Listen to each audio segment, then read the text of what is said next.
এই যে মিস, শুনুন, আপনি ওই লোকটার পকেটে হাত দিলেন কেন? এসআই আয়ান চৌধুরীর সামনে দাঁড়িয়েছিল একটা মেয়ে। পেছন থেকে দেখতে গেলে মেয়েটার ঘন কালো লম্বা চুল দেখলে যে কোনো ছেলেই ক্রাশ খাবে। আয়ানের কথা শুনে মেয়েটার সামনে ফিরে তাকায়। ওর নাম নদী। ওর পরনে ছিল একটা জিন্স, লং টপস আর ওড়না।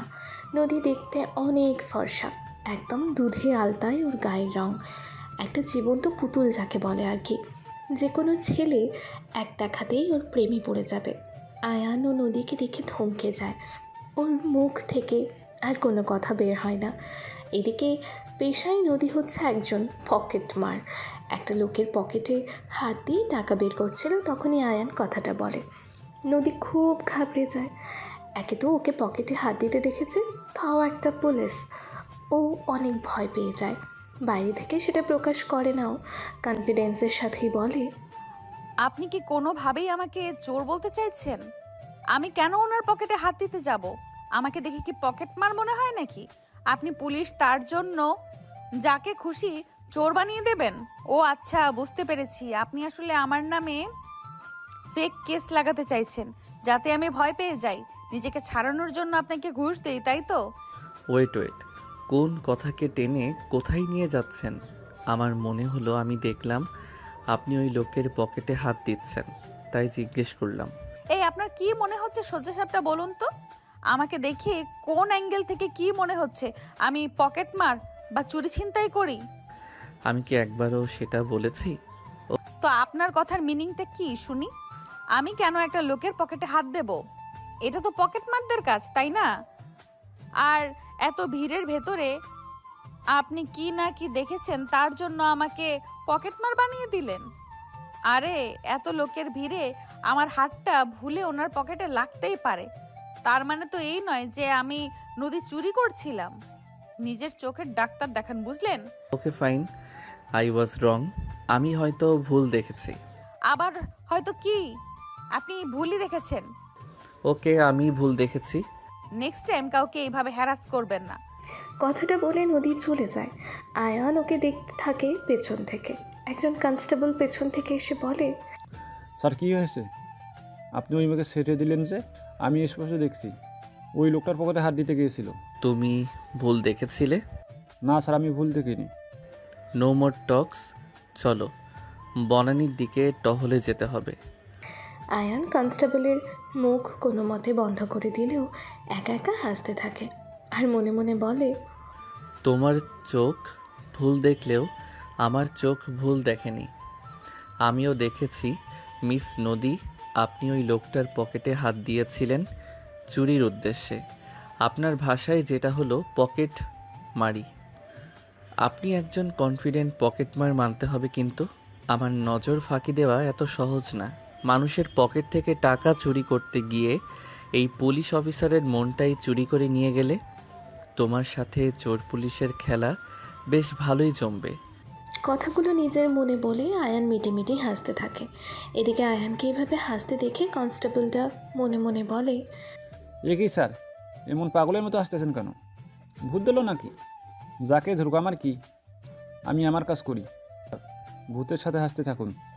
এই বস, তোমাকে নাকি পুলিশে ধরেছিল? আরে ধুর ঘটু, ওই পুচকি পুলিশ ধরবে আমাকে? ও কেন, ওর বাপের ক্ষমতাও নেই তোর বসকে ধরে। শালাকে এমন বলদ বানিয়েছি আর এমন প্যারেক দিয়েছি, এরপর থেকে দেখা হলে আমার থেকে 10 হাত দূরে থাকবে। বস, আমি শুনেছি এই নতুন পুলিশটা নাকি হেভি ডেঞ্জারাস। আয়ান চৌধুরী নাম। এই তো পরশুরাতে মামদকে তুলে নিয়ে গেছে। এমন 3rd ডিগ্রি দিয়েছে, শালা সোজা হয়ে দাঁড়াতে পারছে না। বলিস কি? মামদো মানে ওই মাদক ব্যবসায়ীটা নাকি? হ্যাঁ বস। ওই শালার ভয়ে আগের এসআইটা মিসইউ করতো, আর এই এসআই তুলে নিয়ে 3rd ডিগ্রি দিয়ে দিল। শালার দম আছে বলতে হবে। ভালোই হয়েছে ওই মামদোকে মেরেছে। এইসব মাদক ব্যবসায়ীদের সাথে এমনই করা উচিত। শালা হারাম ব্যবসা করে বেড়ায়, যুবক সমাজটাকে একদম ধ্বংস করে দিল শালা। একদম হারাম ব্যবসায়ীদের এইভাবেই প্যারেক দেওয়া উচিত। নদীর কথা শুনে ঘটু মুখ করে কুচকে বলে, আর আমরা যেটা করি সেটা বুঝি হারাম না? পকেটমারি করা কি হালাল নাকি? এসব ছোটখাটো বিষয় এর সাথে মাদক ব্যবসাকে মিলালে হয় নাকি? আমরা বড়লোকদের পকেট মেরে ওদের বিশাল সম্পদের সামান্য কামাই, এতে ওদের তেমন কোনো ক্ষতি হয় না, বুঝলি? বেশিরভাগ বড় লোকেরাই জাকাত দেয় না, তাদের পকেট মারলে সেই টাকা তো আমরা নেই, এতে ওদের জাকাত দেওয়া হয়ে যায়, এতে আল্লাহ পাপ দেয় না। কি জানি বাবা, তোমার এইসব সায়েন্স আমি বুঝি না। ওই পুলিশটার থেকে সাবধানে থেকো, বুঝলে? আরে ছাড় তো, ও আমার বালটাও ছিঁড়তে পারবে না, চাপ নিস না, চিল কর। কথাটা বলে নদী ওড়না নাচাতে নাচাতে নিজের বাসায় চলে যায়। নদীদের বাসা একটা একতলা বিল্ডিং, বেশ পুরনো, ওর দাদুর হাতে তৈরি করা। ওর বাবা একজন মুদি দোকানের মালিক। বাজারের মাঝে দোকান হওয়ায় বেশ ভালোই কেনাবেচা হয় ওদের। বাসার মেইন দরজা পেরোতেই একটা উড়ন্ত খুন্তি এসে নদীর কপালের কোনায় লাগে। আকস্মিক আক্রমণে নদী নিজেকে বাঁচানোর উপায় পায় না। কপালের কোনা কেটে গিয়ে রক্ত পড়তে থাকে। নদী হাত দিয়ে জায়গাটা চেপে ধরে, তখনই বাড়ির ভেতর থেকে রাগে গজরাতে গজরাতে একজন মহিলা বেরিয়ে আসেন। সম্পর্কে তিনি নদীর সৎমা। এসেছেন নবাবের ঝি? এই ফকিন্নির বাচ্চা, সারাদিন কোথায় ছিলি তুই? রান্না করতে হবে সেটা কি ভুলে গেছিস? তোর ছোট বোন আর বাপ কি গিলবে? আমি কি খাবো? সেই সকালে বেরিয়েছিস, এখন আসছিস নাচতে নাচতে? কেন, আপনি কি পঙ্গু? হাত নেই সাথে? রান্না করতে পারেন না নাকি? তুই থাকতে আমি কেন রান্না করব? আমি কি তোর বাপের ঘরের কাজের লোক? সেটা তো আমিও না। নিজের স্বামী সন্তানের জন্য রান্না করবেন, এতে কাজের লোক হওয়ার কি আছে? এই ফকিন্নির বাচ্চা, একদম চুপ কর। তুই থাকতে আমি কেন রান্না করব? আর কে কার সন্তান? তুই আর তোর বোন আমার সন্তান না? তোদের জন্য হাত পুড়িয়ে রান্না করার কোনো মানেই হয় না। আর ভুলে গেছিস তোকে আর তোর বোনকে কোন শর্তে এই বাড়িতে থাকতে দিয়েছি? ঘরের সব কাজ করবি তুই। এখন যদি তুই সেই শর্ত না মানিস, তাহলে তোকে আর তোর বোনকে ধাক্কা দিয়ে এ বাড়ি থেকে বের করে দেব। Mind your language. আপনি কোন সাহসে আমাকে ফকিন্নি বলেন? ফকিন্নি কে সেটা ব্যবহারেই বোঝা যায়। আর আপনি কে আমাকে আমার বাড়ি থেকে বের করার? এই বাড়িটা আমার মায়ের ছিল, তাই এখন এই বাড়িতে সবচেয়ে বেশি অধিকার আমার বোন আর আমার। আর হ্যাঁ, আমার মনে আছে ছোটবেলায় আপনার দেওয়া শর্তে আমি রাজি হয়েছিলাম। কি বলুন তো? আমি নদী কথা দিয়ে কথা রাখতে জানি, তাই ঘরের সব কাজ করি। আপনার হুমকি ধামকি কেনা আমি নদী ভয় পাই না। যত বড় মুখ না তত বড় কথা। কথাটা বলেই নদী সৎ মা এসে ওর গালে চড় মারতে যায়। নদী ওনার হাতটা শক্ত করে ধরে ফেলে আর বলে, একবার খুন্তি ছুঁড়ে কপাল কেটেছেন, রক্তও ঝরেছে, এখন আবার গায়ে হাত তোলার মতো ভুল করতে যাবেন না। এই যে দেখছেন আমার এই হাত, এটা না কাটতে কাটতে লোহার মতো শক্ত হয়ে গেছে। এর শক্তির সাথে আপনি পেরে উঠবেন না, তাই ব্যর্থ চেষ্টা করবেন না। আর হ্যাঁ, এরপরে কখনো আমার গায়ে হাত তুলতে আসলে সোজা জেলে পাঠাবো বলে দিলাম। আমি এখন সেই ছোট সহজ সরল নদী নেই, বাইরের জগৎটা খুব ভালো করে চিনি। নদীর কাছে অপমানিত হয়ে ওর সৎ মা নিজের ঘরে চলে যায়। যাওয়ার সময় মনে মনে বলেন, আজকে তোর বাপ আসুক, তারপর তোকে মজা দেখাবো। নদী নিজের রুমে যায়। সেখানে ওর ছোট বোন ঘুমিয়েছিল। ওর ছোট বোনের বয়স 16 বছর। ওর বোনের জন্মের সময় ওর মা মারা যায়। ওর বয়স ছিল তখন 10 বছর। ওর মা মারা যাওয়ার 2 মাসের মাথায় ওর বাবা দ্বিতীয় বিয়ে করেন। দ্বিতীয় বিয়ে করে উনি ধীরে ধীরে বদলে যেতে থাকেন। নদীকে আর ওর ছোট বোন নেহাকে পর করে দেয়। ও সৎ মায়ের কথায় ওঠে আর বসে। ওনার কথায় নদীকে আর নেহাকে বাড়ি থেকে বেরও করে দিতে চায় একবার। তখন নদী ওর সৎ মায়ের হাতে পায়ে ধরে। ওর নানা নানি মারা যায়। ওর মা ছিল ওর নানা নানির একমাত্র মেয়ে, তাই ওই দিকের আত্মীয় বলতে কেউই ছিল না যে ওদের 2 বোনকে লালন পালন করবে। নদীর সৎ মা নদীকে শর্ত দেয়, ওকে বাড়ির সব কাজ করতে হবে, তাহলে উনি ওদের 2 বোনকে থাকতে দেবেন। উনি জানতেন বাড়িটা ওদের মায়ের নামে, তাই এখন ওদের বাড়ি থেকে বের করতে গেলে উনি ঝামেলায় পড়বেন। সমাজের মানুষ ওনাকে ছেড়ে কথা বলবেন না। তাই বুদ্ধি করে উনি নদীকে দিয়ে এমন শর্তে রাজি করিয়ে নেন। ওনার নিজেরও একটা মেয়ে আছে, আগের সংসারের নাম দীপা। সে এখন নদীদের বাসাতেই থাকে। নদীর থেকে কয়েক মাসের ছোট সে, মায়ের মতোই হয়েছে। সব সময় নদীকে আর নেহাকে জ্বালাতন করতে থাকে। নদীও ছেড়ে দেয় না, আচ্ছা মতো ধুলাই দিয়ে দেয়। ছোট বোনের মাথায় হাত বোলাতে থাকে নদী। ওর স্পর্শ পেয়ে ওর বোনের ঘুম ভেঙে যায়। নেহা নদীকে জড়িয়ে ধরে কান্না করে দেয়। ওর ফর্সা গালে 5 আঙুলের ছাপ স্পষ্টও হয়ে থাকে। সেটা দেখে নদীর মাথায় আগুন জ্বলে ওঠে। ভাইয়া আমার চকলেট কোথায়? আরে ভাই হয়তো ভুলে গেছে। এখন তোর জন্য চকলেট আনতে ভুলে যাচ্ছে, কিছুদিন পরে তোর জন্য আর চকলেট আনবেই না। কেন আনবে না ভাইয়া? কারণ তোর আয়ান ভাই তোর জন্য একটা ভাবি নিয়ে আসবে খুব তাড়াতাড়ি। আর যখন চকলেট আনবে ওর বউ মানে তোর ভাবির জন্য, তুই আউট, ভাবি ইন।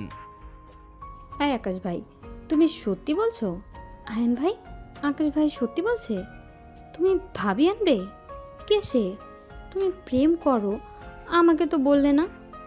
আহ আকাশ, এসব কি হচ্ছে? ওরা ছোট। হ্যাঁ তো ছোট, তার জন্য কি ওদের জানার প্রয়োজন নেই যে ওদের পায়ে তুমি কিভাবে কুড়াল মারছো? আমি কখন ওদের পায়ে কুড়াল মারলাম? বারে, ওদের জন্য ভাবি আনলে তখন কি আর ওদের তুমি ভালোবাসবে? তখন তো সব ভালোবাসা তোমার বউয়ের জন্য থাকবে। আকাশ, তুই কিন্তু এবার বেশি বেশি করছিস। ছোটদের সামনে এসব কি হচ্ছে? শোনো ভাইয়া, আমি মোটেও ছোট না। Now I am 18 bro. এই আকাশ ভাই, মেয়েটা কে গো? সে আছে একজন, তোর ভাইকে হেব্বি ধোলাই করতে পারবে। নো, আমার বিগ ব্রোকে ধোলাই করবে এমন ভাবে আমি চাই না। এই মাথা মোটাটাকে এখান থেকে বিদায় করতো। আমাকে একদম মাথা মোটা বলবে না, তাহলে কিন্তু তোমার সব কিছু ফাঁস করে দেব। ওরে বিচ্ছু, তুই আবার আমার কি ফাঁস করবি শুনি? তুমি যে ওই দিন লুকিয়ে লুকিয়ে। অন্তিকে পুরো কথা শেষ করতে দেয় না আকাশ। তার আগেই ওর মুখ চেপে ধরে ওকে চুপ করিয়ে দেয়, আর চোখের ইশারায় ওকে ভয় দেখাতে থাকে। আয়ান আর অর্পি আপন ভাই বোন। অন্তি আয়ানের কাকার মেয়ে, আর আকাশ ওদের ফুফুর ছেলে। ওরা সবাই একই বাসায় থাকে। আকাশ আর আয়ান প্রায় সমবয়সী। আয়ান আকাশের চেয়ে কয়েক মাসের বড়। অর্পির বয়স এখন 18 ও আকাশের 6 বছরের ছোট, আর অন্তির বয়স 10 বছর। তোর মুখে এটা কিসের দাগ বনু? কে মেরেছে তোকে? ছোট আপি? ওই ডাইনিটার এত বড় সাহস আমার কলিজার গায়ে হাত দেয়? আজকে ওর খেল খতম। কথাটা বলে নেহার হাত ধরে ওকে টেনে নিয়ে দীপার ঘরে যায় নদী। দীপা তখন বসে বসে মেকআপ করছিল। নদী গিয়ে মেকআপ বক্স থেকে কালো শ্যাডো নিয়ে সেটা দীপার চোখে মুখে লিখতে দেয়। দীপা আয়নায় তাকিয়ে নিজের এমন হাল দেখে নদীর দিকে রাগি চোখে তাকায়। How dare you! কথাটা বলে নদীকে একটা চড় মারতে যায় দীপা। নদী ওর হাত ধরে উল্টো ওকেই একটা চড় মেরে দেয়। তুই আমাকে চর মারলি? তোর এত বড় সাহস! চুপ! তুই কোন সাহসে আমার বোনকে মেরেছিস? আমার বোনের গায়ে হাত দিতে বারণ করেছিলাম না তোকে? তাহলে কেন মারলি? বেশ করেছি, মেরেছি, আরো মারবো। না, মারবি না। এরপর মারলে এর থেকে খারাপ অবস্থা করব তোর। আজকে শুধু একটা দিলাম, এর পরের দিন এতগুলো দেব যে তোর চোয়ালের হাড় ভেঙে যাবে। দীপাকে ওয়ার্নিং দিয়ে নদী নেহাকে নিয়ে নিজের রুমে চলে যায়। নদী আর নেহা চলে যাওয়ার পরে দীপা নিজের ড্রেসিং টেবিলে সব মেকআপ নিচে ফেলে দেয়। ও মনে মনে নদীকে গালি দিতে থাকে। রাতে নদীর বাবা আসার পর ওর সৎমা আর দীপা তার সামনে নাটক শুরু করে দেয়। কিছু ঘন্টা পরে এই মেয়ে দুটো কে আয়ান? এরা তোমার সাথে কি করছে? আকাশ ভাই, এটা কি ভাবি যার কথা তুমি বলছিলে? হ্যাঁ, এটাই সেই মেয়ে। কিন্তু তোর ভাই হঠাৎ করে একে বিয়ে করে নিয়ে আসলো কেন, সেটাই তো বুঝতে পারছি না। বারে, তুই তো বলছিলে। বারে, তুমি তো বলছিলে ভাই আর ভাবি পছন্দ, একে অপরকে ভালোবেসে তাই বিয়ে করছে। এতে আবার না বোঝার কি আছে শুনি? আরে গবেট, তোর ভাই তোর ভাবিকে আজকেই প্রথম দেখেছে, আর প্রথম দেখাতেই তোর ভাবিকে পছন্দ করেছে। আমার ভাই বলে কথা, দেখছো? একদিনে মেয়ে পছন্দ করে তাকে পটিয়ে বিয়েও করে নিয়েছে। এসবের জন্য না যোগ্যতা লাগে। এই চুপ কর তো, নিশ্চয়ই কোনো ঘাপলা আছে, না হলে একদিনে এই মেয়ে পটে গেল। সকালেই তো ঝগড়া করলো, প্রথম দেখাতে ওর সাথে ঝগড়া করে আবার সেই দিনই ওর উপরে ইমপ্রেস হয়ে বিয়ে করবে? না না, কিছু তো একটা ঘাপলা আছেই। ওসব কোনো ঘাপলা টাপলা না, বুঝলে? আমার ভাই হ্যান্ডসাম, তাই ভাবি পড়তেছে। তোমার মতো হনুমান মুখও না ভাই। আমি হনুমান মুখ? অবশ্যই, না হলে সমবয়সী হয়ে আমার ভাই বউ নিয়ে চলে আসলো, তুমি একটা প্রেমিকা জোটাতে পারলে না? জোটাবো আর কি করে? সে তো আমায় দেখেও দেখে না। কিছু বললে? না। কি হলো আয়ান, তুমি আমার প্রশ্নের উত্তর দিচ্ছ না কেন? এই মেয়ে দুটো কে? মা, ও নদী, আর ও হচ্ছে নদীর ছোট বোন নেহা। হ্যাঁ, তো ওরা এখানে কি করছে? বাবা, আমি নদীকে বিয়ে করেছি, ওকে ভালোবাসি আমি। তুই প্রেম করিস, আবার সেই মেয়েকে বিয়ে করে আনলি? এ আমার সেই ছেলে যে আমাকে বন্ধুর মতো সব বলতো, আর এত বড় কথা আমাকে কেন লুকিয়ে গেলি? হ্যাঁ, সেটাই তো, কাকে না কাকে এভাবে বিয়ে করে নিয়ে আসলে এটা তো ঠিক না। আমাদের তো একবার জানাতে পারতে, আমরা খোঁজ খবর নিতাম, তারপর না হয় যা হবার হতো। আর কাউকে না বলিস, আমাকে তো বলতে পারতি। পুরো দুনিয়ার বিরুদ্ধে গিয়ে হলেও তোর সাথে তোর বিয়ে দিতাম না। তুই আজকে আমাকে অনেক কষ্ট দিলি। আই এম সরি মা, ওর বাসা থেকে একটু ঝামেলা করছিল, ওকে জোর করে এক বুড়োর সাথে বিয়ে দিয়ে দিচ্ছিল। 5 বছরের প্রেম আমার, ওকে কিভাবে অন্যের হতে দিতাম বলো? আয়ানের কথা শুনে আকাশ পুরাই টাসকে খেয়ে যায়। সেই সাথে নদীও ওর দিকে চোখ বড় বড় করে তাকায়। আয়ান নদীর হাতে একটু শক্ত করে চাপ দিয়ে ওকে ফিসফিস করে বলে, চোখ দুটো অমন রসগোল্লার সাইজ থেকে মার্বেলের সাইজ বানাও। যা করছি, যা বলছি তোমার ভালোর জন্য বলছি, আমাকে সবটা ম্যানেজ করতে দাও। আয়ানের কথা শুনে নদী নিজের এক্সপ্রেশন ঠিক করে নেয়। ও গিয়ে আয়ানের আম্মুর হাত ধরে কান্না করতে করতে বলে, আম্মু বিশ্বাস করেন, আমি ওকে অনেক ভালোবাসি। ওকে ছাড়া অন্য কাউকে বিয়ে করা আমার পক্ষে সম্ভব ছিল না। আপনাদের বংশের বাতি আমার গর্ভে, তাকে কিভাবে অস্বীকার করবেন বলুন? নদীর কথা শুনে এবার আয়ানের চোখ বড় বড় হয়ে যায়। ও হাঁ করে নদীর দিকে তাকিয়ে থাকে। নদী ওর দিকে তাকিয়ে চোখ দিয়ে ইশারা করে ওকে স্বাভাবিক হতে বলে। আয়ান অনেক কষ্টে একটা ঢোক গেলে স্বাভাবিক হয়। নদীর কথা শুনে উপস্থিত সবাই অবাক হয়ে যায়। আকাশের এমন মনে হয় যে ওর মাথায় আকাশ ভেঙে পড়েছে। ও অর্পিকে বলে, তোর ভাই তো ভালো জাউরা আছে, ওর নাকি 5 বছরের প্রেম, তার ভিতরে মেয়ে নাকি আবার প্রেগনেন্ট, আর আমাকে বলল আজকেই দেখা। জাউরা নাম্বার 1। আমার ভাইকে একদম চাওড়া বলবে না, ফল ভালো হবে না। তোমার গোষ্ঠী উদ্ধার করে দেবো বললাম। তা তুই কি আমার গোষ্ঠীর বাইরে নাকি রে? এই, তুমি আমার সাথে আর কথা বলবে না, আমার ভাইকে নিয়ে কিচ্ছু বলবে না। বংশের বাতি মানে? আমি প্রেগনেন্ট আম্মু, আপনার ছেলের সন্তান আমার গর্ভে। এসব কি বলছো তুমি? আমার গর্ভের সন্তানের কসম, আমি সত্যি বলছি। আয়ান, তোর থেকে আমি এটা আশা করিনি বাবা। তুই কিভাবে পারলি এমন একটা কাজ করতে? 5 বছরের প্রেম, আবার বাচ্চা! আল্লাহ, এ কি দিন এলো আমার। আম্মু, আপনি ওর উপরে রাগ করবেন না। আসলে এটা একটা অ্যাক্সিডেন্ট, কিন্তু বিশ্বাস করেন আমি ওকে নিজের প্রাণের থেকেও ভালোবাসি।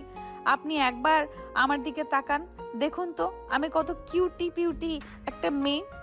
এমন কিউটি একটা মেয়ে আপনার ছেলের বউ, এটা ভেবে হলেও ওকে মাফ করে দেন, আর নিজে নাতি নাতনির আসার জন্য প্রস্তুতি নিন। হ্যাঁ, কিউট তুমি আছো, কিন্তু ওর কোনো মাফ নেই। ও বললে কি আমরা তোমাদের সম্পর্ক মানতাম না নাকি? ও কেন লুকালো? এখন বউ বাচ্চা এনে বলবে আর ওকে ক্ষমা করব? তা হবে না। তুমি এসো মা, ভিতরে এসো। এত সময় বাইরে দাঁড়িয়ে থাকা তোমার স্বাস্থ্যের জন্য ঠিক না।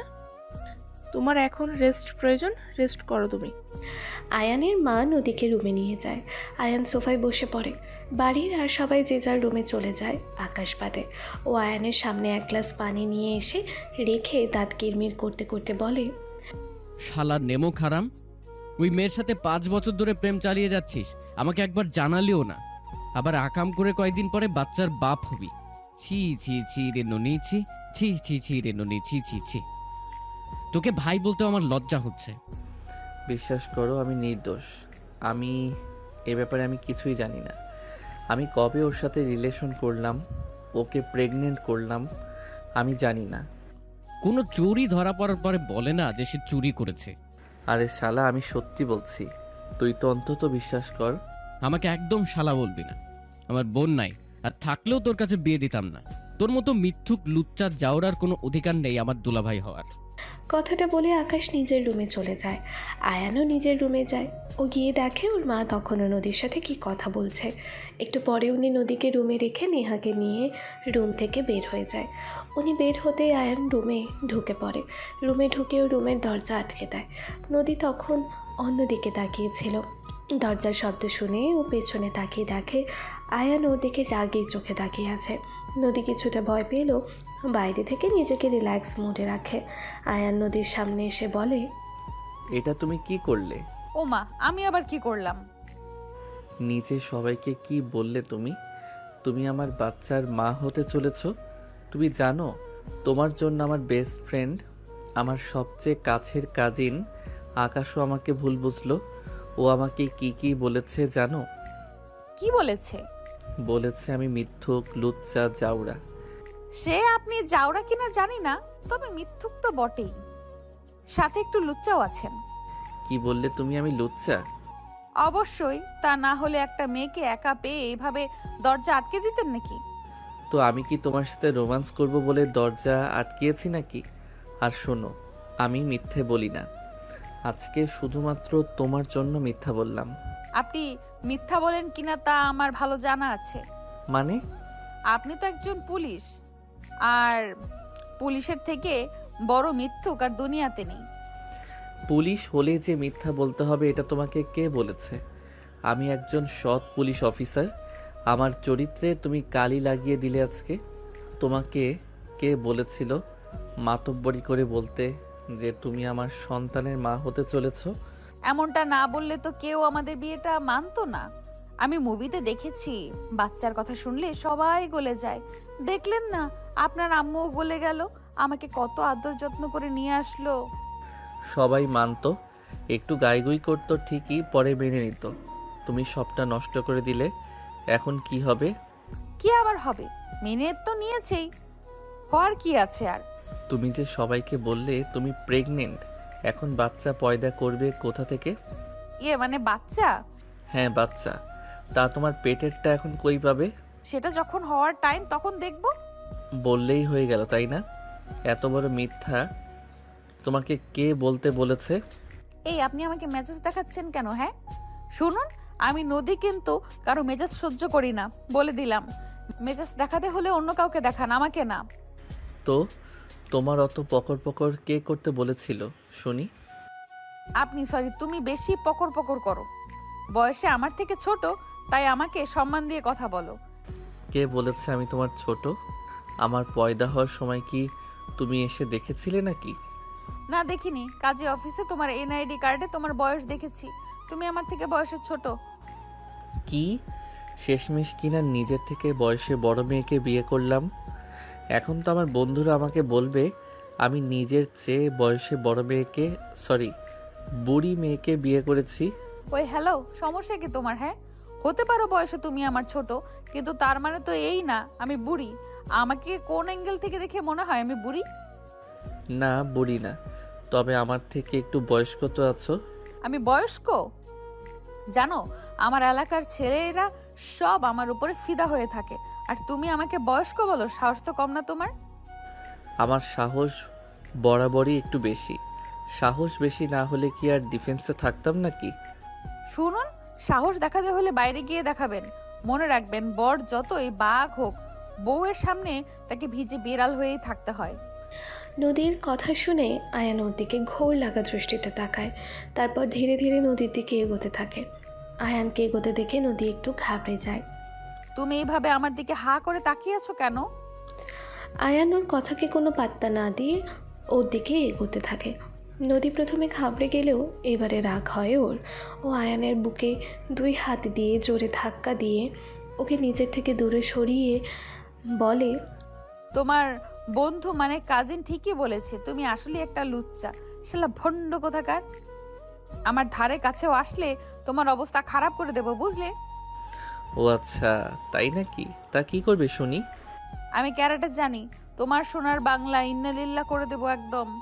নদীর কথা শুনে আয়ান বিষম খায়।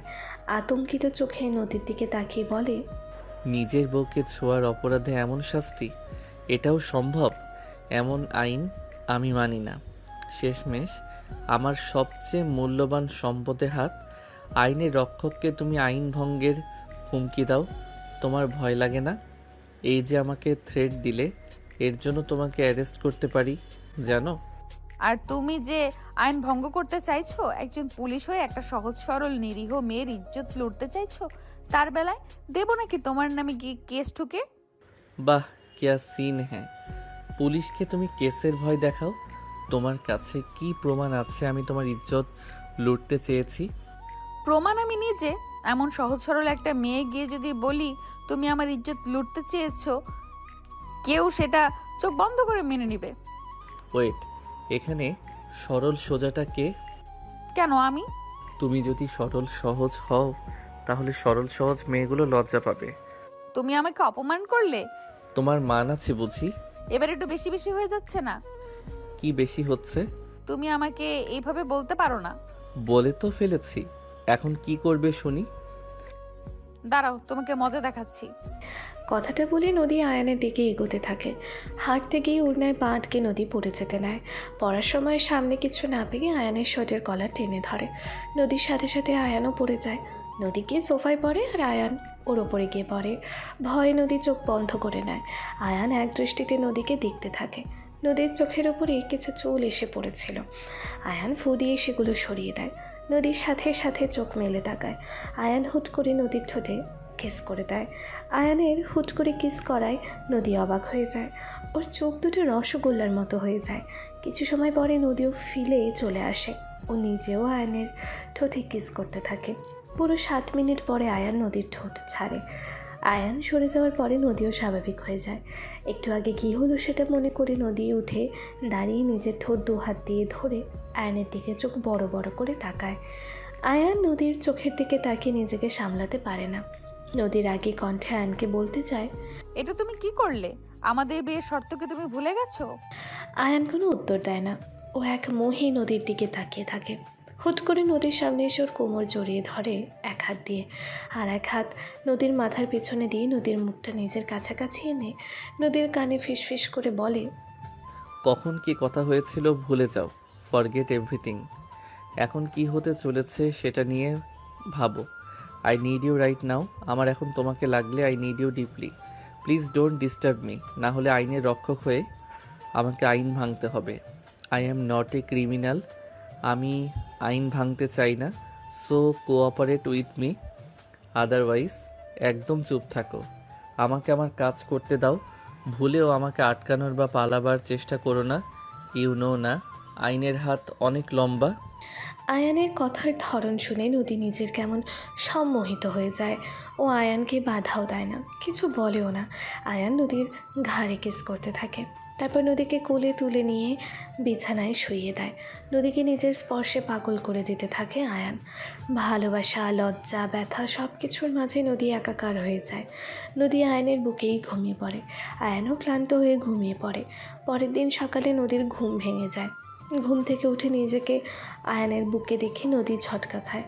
তারপর ওর একটু আগের ঘটনা মনে পড়ে। ও নিজেকে নিজেই বলে, আই হাই, এই শালা আমার সর্বস্ব লুটে নিয়ে গেল। এখন আমার কি হবে? আমাকে কে বিয়ে করবে? শালা পুলিশের বাচ্চা, তুই আমার ইজ্জত লুটে নিলি। মনে চাচ্ছে তোর টুনটুনি কেটে দেই। আর আমারই বা কি হয়েছিল? আমি কেন ওকে আটকালাম না? কেমন রোবটের মতো ওর তালে তালে মিলিয়ে গেলাম। মেনু লুট লাগায়া আমি এখন নিচে গিয়ে সবাইকে বলবো ওই পুলিশের বাচ্চা আমাকে হ্যারাস করেছে, আমার ইজ্জতের ফালুদা বানিয়েছে। সে তুমি বলতেই পারো, কিন্তু কেউ বিশ্বাস করবে তো? থু থু থু থু থু থু থু। তুমি আমার মনের কথা শুনলে কিভাবে? মনে মনে কথা বললে সেটার সাউন্ড যদি মাইকে গান বাজানোর মতো হয় তাহলে শুনতে তো পারবই। এত কুল সেজো না। আমি এক্ষুনি নিচে যাব আর গিয়ে তোমার কুকর্মের কথা সবাইকে বলবো। তুমি যে আমার সাথে নোংরামি করেছো সেটা সবাই জানবে এখন। যাও বলো। একটা হ্যান্ড বাইক এনে দেবো নাকি সুইটহার্ট? আচ্ছা, তুমি না আমার প্রেম করে বিয়ে করা বউ, আমার বাচ্চা তোমার গর্ভে, তাহলে আমাদের ভিতরে সব কিছু তো আরও আগেই হয়ে গেছে, তাই না? এখন তুমি যদি নিজেকে সবার সামনে হাসির পাত্র বানাতে চাও তো গিয়ে বলে দাও একটু আগে কি হয়েছে। তুমি আমার সাথে এমন করতে পারো না। আমার দুর্বলতার সুযোগ নিলে তুমি। কি সুযোগ নিলাম? আমার সাথে জোর করে ওইসব করলে। আমি তোমাকে জোর করেছি? আচ্ছা ফাইন, তোমার কথাই মানলাম যে আমি তোমাকে জোর করেছি, কিন্তু তুমি আটকাওনি কেন? আমাকে বাধা দাওনি কেন? তুমি চাইলেই নিজের শক্তি খাটাতে পারতে আমার উপর, নিজেকে আমার থেকে ছাড়ানোর চেষ্টা করতে পারতে, চিৎকার করতে পারতে, কিন্তু তুমি সেটা না করে আমার সাথে তাল মিলিয়েছো। কেন আমার থেকে নিজেকে ছাড়ানোর চেষ্টা করনি? এরপরও বলবে যে আমি জোর করেছি? তোমার কোনো ইচ্ছা ছিল না? যদি সত্যি তাই মনে করো তুমি, তাহলে আমি প্রমিস করছি আজকের পর থেকে তোমাকে টাচ করব না যতদিন না তুমি নিজে থেকে এসে ধরা দাও। শেষের কথাগুলো আয়ান খুব রেগে সিরিয়াস মুডে বলে ওয়াশরুমে যায়। নদী নিজের কাপড় ঠিক করে আয়ানের পেছনে পেছনে ওয়াশরুম অব্দি যায়, কিন্তু নদী ভিতরে আসার আগেই আয়ান দরজা আটকে দেয়। আয়ান জোরে দেয়ালে একটা ঘুষি মারে। নদী দরজার বাইরে থেকে সেটা শুনতে পায়। ঘুষির শব্দে নদী কেঁপে ওঠে। ও নিজেকে নিজে বলে, যাক বাবা, ওই পুলিশের কি মাথার তার কেটে গেল নাকি? শালা ক্রিমিনালকে না ধরে দেওয়ালে মেরে ঘুষি প্র্যাকটিস করছে। যাই হোক, আমাকে বের হতে হবে, একবার ও বাড়িতে যাব। আজকে কত দেরি হয়ে গেল, ধান্দা পানি তো করতে হবে, আমি বরং যাই। নদী ওর বোনের রুমে গিয়ে গোসল করে বেরিয়ে পড়ে। আয়ান নেহার থেকে জানতে পারে নদী ওদের বাড়িতে গেছে। আয়ানও রেডি হয়ে বেরিয়ে পড়ে। নদী ওদের বাসার গেটের সামনে এসে দাঁড়িয়ে আগের দিন রাতের ঘটনা মনে করে। অতীত, নদী আর নেহা নিজেদের রুমে শুয়েছিল। তখনই বাইরে থেকে ওর সৎ বোন আর সৎ মায়ের আওয়াজ শুনতে পায়। ওরা দুজন নদীর নামে নালিশ করছিল ওর বাবার কাছে। এই মেয়ে অতিরিক্ত বার বেড়েছ, আমাকে হুমকি রে দয়া দেখিয়ে ওকে আর ওর বোনকে রেখেছিলাম, কিন্তু ও তো আমাকেই দেমাক দেখায়। হ্যাঁ বাবা, ও আমাকেও মেরেছে। এই দেখো, আমার হাতে নখ দিয়ে আঁচড় দিয়েছে। আপু, তুমি কখন ওর হাতে আচার দিলে? দেখছো কি মিথ্যা বলে? আরে বলতে দে তো, বললে আমার ঘোড়ার ডিম হবে, হয়তো দুটো চড়থাপ্পড় খাবো। আজকে থেকে হয় ও থাকবে, না হয় আমি থাকবো এ বাড়িতে। ও সাহসটা একবার চিন্তা করো, ও আমাকে বলে আমাকে মারবে। আজকে আমার দিকে খুন্তি ছুঁড়ে মেরেছিল, একটুর জন্য লাগেনি? আপনি এত মিথ্যুক কেন বলুন তো?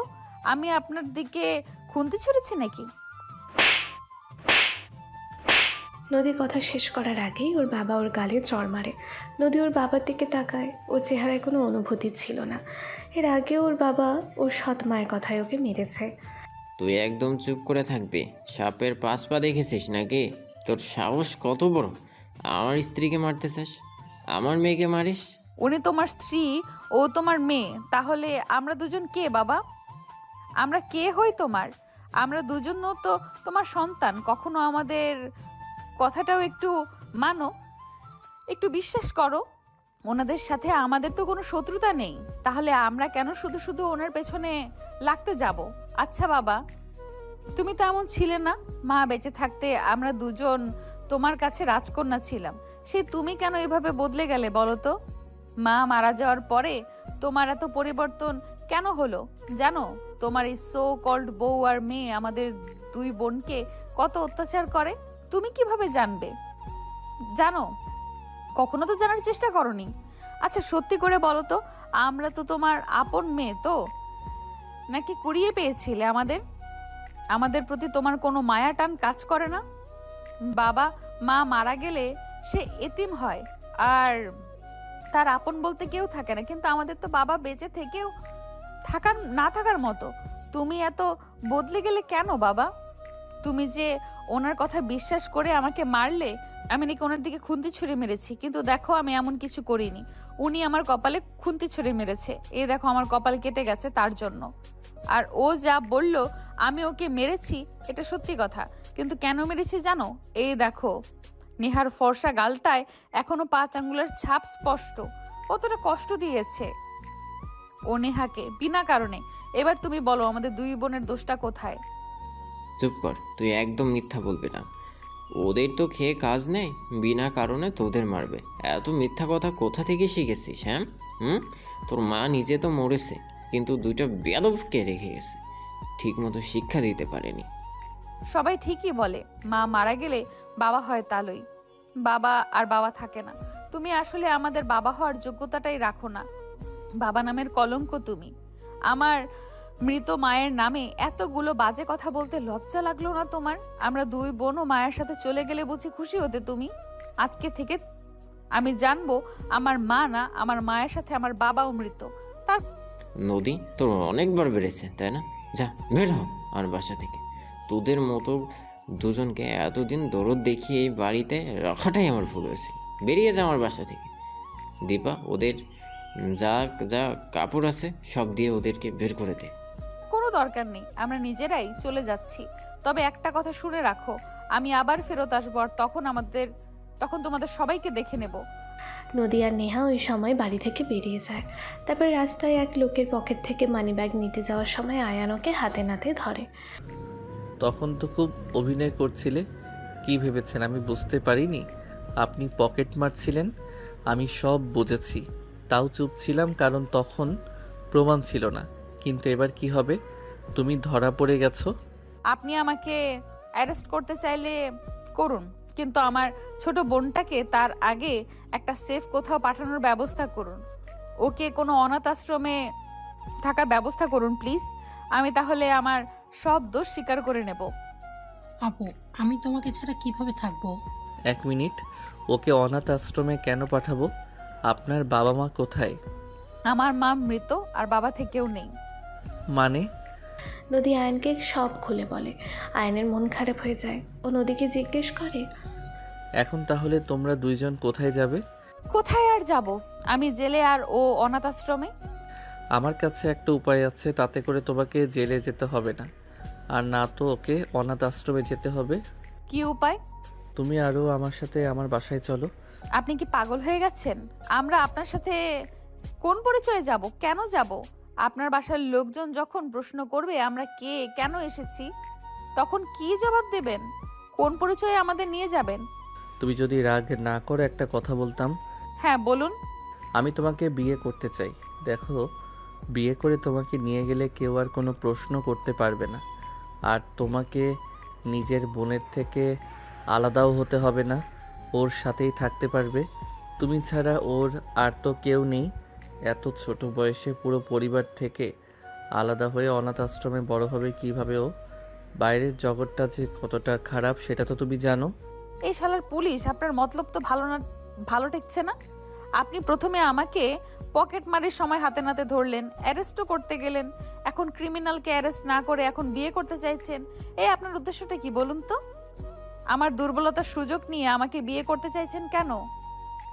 একজন পুলিশ হয়ে একজন পকেট মারকে বিয়ে করতে চাওয়ার কারণ কি? হ্যাঁ, দেশকে পকেট মার মুক্ত করা। মানে? আমি তোমাকে এমনি এমনি বিয়ে করব না, তার বদলে তোমাকেও কিছু করতে হবে। কি করতে হবে? তোমাকে পকেট মারা ছাড়তে হবে। তা এইভাবে বিয়ে করে কতজন পকেট মারকে ছাড়িয়েছেন? আস্তাগফিরুল্লাহ, এসব কি বলো? অন্যদের কেন বিয়ে করতে যাব? না মানে দেশকে পকেটমার মুক্ত করতে তো আমাকে বিয়ে করতে চাচ্ছেন, তাহলে অন্যদেরও নিশ্চয়ই বিয়ে করে পকেটমার ছাড়াবেন। আরে না, তুমি আর তারা তো আলাদা। কেন আলাদা? মশকরা হচ্ছে আমার সাথে, তাই না? আপনি আমাকে বিয়ে করতে চাইছেন, সত্যি করে বলুন। যেটা বললাম ওটাই কারণ, বিশ্বাস করলে করো, না হলে নাই। বিয়ে করলে করবার, নয়তো জেলে যাবা, আর তোমার বোন অনাথ আশ্রমে। তুমি ভেবে দেখো, নিজের বোনকে একটা সুন্দর জীবন দেবে নাকি না? আমি চাই না। ছোট থেকে আমি যেমন মানুষের অবহেলা পেয়ে বড় হয়েছি, আমার বোনও তেমন হোক। ওকে এতদিন আমি বুকে আগলে বড় করেছি, তাই এখনো যখন আমার কাছে অপশন আছে আমার বোনকে ভালো রাখার, আগলে রাখার, তখন আমি সেটাই করব। গুড গার্ল, চলো, সামনেই কাজী অফিস আছে, ফরজ কাজটা সেরে নেই। নিজের বোনের কথা চিন্তা করে নদী আয়ানকে বিয়ে করে নেয়। এত সময় নদী অতীতের কথাই ভাবছিল। বর্তমানে ও ওদের বাসার গেটের সামনে দাঁড়িয়েছিল। ও বাড়ির গেটের ভিতরে ঢোকে। দীপা কি একটা কাজে বাইরে আসছিল। নদীকে দেখেও রেগে যায়। নদীর দিকে তেড়ে এসে চড় মারতে নেয় আর বলে, তোর সাহস তো কম না, তুই এই বাড়িতে পা রাখিস? নদী দীপার হাত ধরে ফেলে, উল্টো নিজেই দীপাকে এক চড় মারে আর বলে, মনে হচ্ছে তুই আগের দিনের চরের কথা ভুলে গেছিস, তাই আবারও মারলাম মনে করিয়ে দেওয়ার জন্য। তোর এত সাহস, আবারও আমাকে চড় মারিস? দাঁড়া, তোকে মজা দেখাচ্ছি। মা, মা, এদিকে এসো। এমন ষাঁড়ের মতো চেঁচিয়ে ম্যামে করছিস কেন? ও এখানে কি করছে? এই, তুই এ বাড়িতে কেন এসেছিস? শুধু আসেইনি, আমাকে চড়ও মেরেছে। কি, ওর এত বড় সাহস? মা গিয়ে নদীকে চড় মারতে হাত উঁচু করে। নদী ওনার হাত ধরে ফেলে, ওনার হাতটা একদম শক্ত করে ধরে খামচি মেরে ধরে আর বলে, ভুলেও আমাকে মারতে চাওয়ার ভুল করবে না। এখন আর আমি এই বাড়িতে থাকি না, যা খুশি করবেন আর আমি মেনে নেব। বয়সে বড় না হলে আপনার মেয়ের মতো একটা চর আপনিও ডিজার্ভ করেন। যাই হোক, আমি এখানে থাকতে আসিনি, আমার কিছু জিনিস নিতে এসেছি। আমাকে আমার কাজ করে চলে যেতে দিন, না হলে এইবার আর বড় ছোট মানব না। কথাটা বলে নদী ওর সৎ মায়ের হাত ছেড়ে দেয়। ওর নখের আঁচড় লেগে ওর সৎ মায়ের হাত সামান্য ছিলে গেছে। দীপা, ওর মা রাগী চোখে নদীর দিকে তাকায়, কিন্তু নদী ওনাদের পাত্তা না দিয়ে ভিতরে নিজের রুমে চলে যায়। নদীর বাবা তখন বাসায় ছিল না, উনি দোকানে ছিল। নদীর সৎ মা গিয়ে কল দিয়ে ওনাকে বাসায় আসতে বলে। আয়ানও নদীদের বাসাতে আসার জন্য রওনা দেয়। আকাশকে সাথে আনতে গিয়ে ওর দেরি হচ্ছিল। এই সাত সকালবেলায় ঘুম ভাঙিয়ে কই নিয়ে যাচ্ছিস শালা? নদীর বাসায়, মানে ওর বাবার বাসায়। আর একটা কথা, আমাকে ভুলেও শালা বলবি না। আমার বোনকে তোর মতো খচ্চরের সাথে বিয়ে দেব না আমি। সেটা সময় হলেই দেখা যাবে। কিছু বললি? হ্যাঁ, বললাম তোকে শালা না ডাকলে আমার পেটের ভাত হজম হয় না, তাই শালা আমি ডাকবই। তাহলে আমিও গুলি মেরে তোর খুলি উড়িয়ে দেব।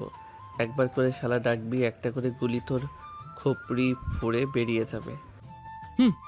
2 দিন যাক, তোর বোনটাকে শুধু পটিয়ে নি, তারপর দেখবো কে কার খুলি ওড়ায়। মেয়ে মানুষের মতো কি এত ফুসুর ফাসুর করিস? সেটা তুই না জানলেও চলবে। নদী কিছু সময় পরে একটা কাপড়ের ব্যাগ হাতে নিয়ে বাইরে আসে। নদীর সৎ মার বোন রাগী চোখে ওর দিকে তাকিয়েছিল। ওর বাবাও ওনাদের পাশে দাঁড়িয়েছিল। নিজের বাবাকে এই সময় বাড়িতে দেখে নদী বুঝতে পারে ওর সৎ মার বোন মিলে কল দিয়ে ওর বাবাকে ডেকে এনেছে। নদী ওর বাবার দিকে তাকিয়ে একটা তাচ্ছিলের হাসি দিয়ে মেইন দরজার দিকে যায়। হঠাৎ করে ওর সৎ মা এসে ওর হাত চেপে ধরে, ওর থেকে ব্যাগটা কেড়ে নেওয়ার চেষ্টা করে আর বলে, কি চুরি করে নিয়ে পালাচ্ছিস? চুরি কেন করতে যাব? এতে আমার আর নেহার কিছু জামা কাপড় আর দরকারি কাগজপত্র আছে। তুই বললেই মানতে হবে নাকি? তোকে আমি ভালো করেই চিনি, চোরের বাচ্চা একটা। দে ব্যাগ দে। নিজের মুখ সামলান। আপনি কোন সাহসে আমাকে চোরের বাচ্চা বলেন? আমার মাকে চোর বলার সাহস কে দিয়েছে আপনাকে? বেশ করেছি বলেছি, 100 বার বলবো, 1000 বার বলবো, তুই একটা চোর, তোর মাও চোর। এখনো বলছি নিজের মুখে লাগাম দিন, না হলে ফল কিন্তু ভালো হবে না। নিজের স্বামীকে দেখে সাহস বেড়ে গেছে নাকি? তাহলে শুনুন, আমি এখন আপনার স্বামীকেও ভয় পাই না। চোরের মায়ের বড় গলা, সাহসের কি দেখছিস? কি তুই? কে কার খারাপ করে এবার দেখবি। দে ব্যাগটা আমায়, আমাকে দেখতে হবে তুই কি চুরি করে পালাচ্ছিস। আমি কোনো চোর না যে চুরি করে পালাবো। আমার মাকে তুলে আর একটাও কথা শুনতে চাই না। চোর না যখন, তো ব্যাগটা খুলে দেখান কি আছে এতে। যদি ভালোভাবে দেখতে চাইতে আমি অবশ্যই দেখাতাম, কিন্তু তোমরা নিজেদের লিমিট ক্রস করে ফেলেছো, তাই আমি বাধ্য নই কাউকে দেখাতে। আসছি। আবার কথাটা বলে নদী আবারও চলে যেতে নেয়। ওর সৎ মা ওর হাত টেনে ধরে। এতক্ষণ অনেক চ্যাটাং চ্যাটাং কথাও শুনেছি, ভালো কথায় কাজ হবে না তো? ঠিক আছে, দাঁড়া, তোকে মজা দেখাচ্ছি। কথাটা বলে উনি নদীকে আবারও চড় মারতে যায়। নদী আগে থেকেই টের পেয়েছিল এমনই কিছু হবে, ওর সৎ মায়ের হাত ধরে ফেলে। পারো, আপনি কি ভুলে গেছেন আমি ওই সময় কি বলেছিলাম? আপনার স্বামী উপস্থিত আছে, তার জন্য ভাববেন না ছাড় পাবেন। এক্সেস হলে এবার কিন্তু বড় ছোট মানবো না। নদীর কথা শুনে দীপা রেগে গিয়ে পাশে থাকা একটা ফুলদানি ওর দিকে ছুঁড়ে মারে। আকস্মিক আক্রমণ নদী বুঝে উঠতে পারে না, তার আগে ফুলদানি এসে ওর কপালে লেগে ওর কপাল কেটে যায়। ও নিজের কপালে এক হাত চেপে ধরে। নদীর সৎ মা সুযোগ বুঝে নদীকে ধাক্কা দেয় ফেলে দেওয়ার জন্য। নদী তাল সামলাতে না পেরে পড়ে যেতে নেয় তার আগেই আয়ান এসে ওকে ধরে। নদী সামনের দিকে ঝুঁকে পড়তে নেয়। আয়ান এসে নিজের সাথে ওকে জড়িয়ে নেয়। নদীকে সোজা করে ওর কপালে রক্ত দেখে আয়ান রেগে যায়। ও রেগে বলে, কি হচ্ছে এটা কি এখানে এসব? কিছু না তো স্যার, আমাদের পারিবারিক বিষয় এটা। কেমন পারিবারিক বিষয়ে যে ওর কপাল থেকে রক্ত পড়ছে? ওটা ওদের বেয়াদবির শাস্তি। আর তাছাড়া আপনি পুলিশ, বাইরে গিয়ে নিজের কাজ করুন। আমাদের পারিবারিক ব্যাপারে আপনাকে নাক গলাতে কে বলেছে? ও আমার মেয়ে, ওর রক্ত পড়ছে না হচ্ছে সেটা আমি বুঝে নিব, তোমাকে ভাবতে হবে না। ও তাই নাকি? আপনার তো মশাই সাহস অনেক, পুলিশের সাথে উঁচু গলায় কথা বলছেন। তো ও না হয় আপনার মেয়ে, কিন্তু আপনি কি জানেন আমি ওর কে? তুমি আবার ওর কে হবে? আরে বাবা, বোঝো না, কে আবার হবে? প্রেমিক। তোমার মেয়ের নাগর জুটিয়ে নিয়েছে, সেটাও বোঝো না? এই মেয়ে চড়িয়ে তোমার দাঁত ফেলে দেব একদম। একজন অন ডিউটি পুলিশ অফিসারকে কি বলছো এসব? মানহানির মামলায় জেলে ঢুকাবো নাকি? দে ভাই দে, এই সাতচুন্নিকে গারদে ঢুকিয়ে দে। না না স্যার, ও আসলে এভাবে বলতে চাইনি। এই দীপা, তুই চুপ কর, তোর বাবা তো কথা বলছে নাকি? দেখুন, আপনি আমাদের কোনো আত্মীয় না, আর যদি ওর প্রেমিকও হন তাহলে শুনুন, আমি ওর বাবা। আমার মেয়েকে আমি শাসন করব, এতে নাক গলানোর অধিকার আপনার নেই। ওর হাজবেন্ডের তো নিশ্চয়ই আছে নাকি? হাজবেন্ড? ওর আবার হাজবেন্ডকে? আমি ওর হাজবেন্ড, ও আমার বিয়ে করা বউ। কি? হ্যাঁ, আপনার মেয়ে আমার বিয়ে করা বউ। যেদিন রাতে আপনার মেয়েকে বাড়ি থেকে বের করে দিয়েছিলেন, একবারও এটা জানার চেষ্টা করেননি মেয়েটা সারা রাত কোথায় ছিল? সেই রাতেই আমি ওকে বিয়ে করেছি। কেমন বাবা আপনি, যে নিজের দুইটা মেয়েকে রাতের বেলা বাড়ি থেকে বের করে দেন? তখন একবারও ভেবেছিলেন অত রাতে ওরা দুই বোন কোথায় যাবে? রাত বিরাতে যদি কোনো বিপদ হয় কে বাঁচাবে ওদের?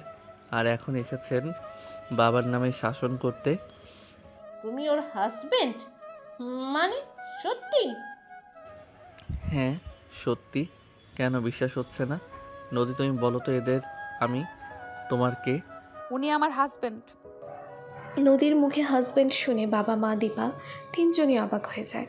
আয়ান নদীকে নিজের দিকে ঘুরিয়ে ওর কপালের কাছে হাত রেখে বলে, অনেক ব্যথা করছে। এটা কে করেছে বলো আমায়? আই সোয়ার তার অবস্থা নাজেহাল করে ছাড়বো আমি। আয়ানের কথা শুনে দীপা ভয়ে ওর বাবার পিছনে গিয়ে লুকায়। ওর মা বাবাও ভয় পায়, কিন্তু দীপাকে বাঁচাতে ওর বাবা বলে, দেখো, যেটা হয়েছে সেটা ওর দোষে হয়েছে। ও আমার মেয়ে, তাই আমি ওকে শাসন করেছি। অতিরিক্ত বেয়াদব হয়ে গেছিল, তাই এই ফল পেয়েছে। আপনি যে কেমন বাবা তার নমুনা আমি ওই দিন রাতেই পেয়েছি। যাই হোক, যদি বলেন বাবা হয়ে শাসন করেছেন তাহলে শুনুন, কাউকে এভাবে আঘাত করে তার শরীর থেকে রক্ত ঝরানোকে শাসন বলে না। আর এইভাবে গায়ে হাত তুলে শাসন করার অধিকার আপনার এখন নেই। এখন তুমি চুপ করো। বাবার মতে এটা আমাদের পারিবারিক বিষয়, তাই আমাকে কথাটা বলতে দাও। নদীকে নিজের পক্ষে কথা বলতে দেখে ওর বাবা আয়ানের দিকে তাকিয়ে একটা তাচ্ছিল্যের হাসি দেয়, যেন হাসির মাধ্যমে আয়ানকে নিজের জয় আর আয়ানের পরাজয় চোখে আঙুল দিয়ে বুঝিয়ে দিতে চাইছে। আয়ান জানে নদী ওর বাবা ও পরিবারকে এখন ঘৃণা করে, তাই তাদের পক্ষে কিছুই বলবে না। সেই জন্য ও চুপ করে নদী ওর বাবার দিকে তাকিয়ে বলে, তো আপনার মতে ভুল, দোষ সব আমার, তাই তো? তা বলুন শুনি, আজকে আমার ভুলটা কোথায় ছিল? শুরুটা কিন্তু আপনার মেয়ে আর বউই করেছিল। আমি এ বাড়িতে আসার পরেই ওরা আমাকে মারতে এসেছিল। আমি শুধু তখন ওদের আটকেছি আর বুঝিয়েছি এখন আর আমি এই বাড়িতে থাকি না, যে ওনারা আমার উপর জোর খাটাবেন। তারপর আমি চুপচাপ নিজের কিছু জিনিস নিয়ে যাচ্ছিলাম, কিন্তু তাতেও ওদের শান্তি মেলেনি। ওরা আমাকে আর আমার মাকে চোর বানিয়ে দিল। আপনার আদরের মেয়ে ফুলদানি ছুঁড়ে আমার কপাল কেটে সেখান থেকে রক্ত বের করলো। এত কিছুর পরেও আপনি বলছেন আমি বেয়াদবি করেছি? আমারটা যদি বেয়াদবি হয় তাহলে ওদেরটা কি? ওরা যা করেছে একদমই ঠিক করেছে। ওদের মতো মেয়েকে এইভাবেই শাস্তি দিতে হয়। বাহ, এখনো আপনি ওদের হয়ে সাফাই গাচ্ছেন? তো ওরা যে বলল আমি আর আমার মা চোর, এখন আপনি বলুন আমার মৃত মাকে ওরা চোর কেন বলল? তুমি নিজের দোষে তুমি তোমার মাকে গালি শুনিয়েছো, এতে আমি ওদের কোনো ভুল দেখছি না। তার মানে আমার মা চোর, তাই তো? তোমার মা যে কি সেটা ভাষায় প্রকাশ করা এখন সম্ভব না। নিজে আজীবন আমাকে জ্বালিয়ে মেরেছে, আর এখন তোমার মতো একটা বেয়াদব জন্ম দিয়ে গেছে যে আমাকে জ্বালিয়ে মারছে। কেন যে তখন ওর কবরটাই বাড়িতে দিতে গেলাম, এখানে না দিয়ে যদি তোমার নানা বাড়িতে দিয়ে দিতাম, তাহলে অন্তত তুমি এখানে মায়ের জন্য পড়ে থাকতে না, আর আমারও একটু মুক্তি মিলতো। এতক্ষণ অবধিও আমার অন্তরে আপনার জন্য বাবা হিসেবে একটা আলাদা জায়গা ছিল, কিন্তু এখন এই কথাগুলো শোনার পর আপনার প্রতি শুধু ঘৃণাই জন্মাচ্ছে। আপনি কি মানুষের কাতারে পড়েন? নিজের সন্তান মৃত স্ত্রীর নামে এইসব কিভাবে বলছেন? একটা সময় তার সাথে তো সময় কাটিয়েছেন, একবারও সেসব কথা মনে পড়ে না? আর এখন এসে বলছেন আপনাকে আজীবন জ্বালিয়েছে আমার মা। এত অকৃতজ্ঞ কিভাবে হন আপনি? এতদিন যা বলেছেন, যা করেছেন সব মেনেছি, একটা কথা মাথায় রেখে যে আপনি আমার বাবা। কিন্তু আজকে আপনি প্রমাণ করে দিলেন আপনি বাবা হওয়ার যোগ্য না, বাবা নামের কলঙ্ক আপনি। আর কি যেন বলছিলেন, আমার মায়ের কবর এখানে দিয়ে ভুল করেছেন? লজ্জা করে না এমন কথা বলেন? লজ্জা কেন করবে শুনি? যেটা সত্যি সেটাই তো বললা। আপনি চুপ করুন, আমাদের মাঝখানে কথা বলতে আসবেন না। এত সময় তোমার অনেক বেয়াদবি দেখেছি, আর না। এই আপনি ওকে নিয়ে যান তো, বিয়ে করেছেন বললেন তো, নিয়ে যান আপনার বউকে। এর হাত থেকে এবার মুক্তি দিন আমাকে আর আমার পরিবারকে। আর যদি সম্ভব হয় তাহলে ওর মায়ের কবরটা তুলে নিয়ে গিয়ে কোনো গোরস্থানে দেওয়ার ব্যবস্থা করুন। এই মা মেয়ের হাত থেকে আমাকে বাঁচান। বাবার কথা শুনে নদী ঘৃণায় মাটিতে থুতু ফেলে আর বলে, মা মারা গেলে বাবা বদলে যায় জানতাম, কিন্তু এতটাও বদলে যায় জানা ছিল না। আপনার মতো স্বামী আর বাবা কারণ না হোক, আমার মায়ের কবর এখান থেকে কোথাও যাবে না। আর না তো আমি যাব। যাবেন তো এবার আপনি আর আপনার বউ আর মেয়ে। আমরা যাব মানে? মগের মূল্য পেয়েছেন নাকি? তুই না গেলে তোকে ঘর ধাক্কা দিয়ে বের করব, আগে বার যেমন বের করেছিলাম। এই মেয়ে, মাইন্ড ইওর ল্যাঙ্গুয়েজ। কে কাকে ধাক্কা দেবে সেটা সময় হলে টের পাবে। নদী নিজের হাতে থাকা ব্যাগ থেকে একটা দলিল বের করে, সেটা সবার সামনে ধরে বলে, আমার মায়ের মৃত্যুর পরে এখন এই বাড়ির মালিক আমি। আমার বাড়ি থেকে আমাকে বের করতে চাচ্ছেন? How funny.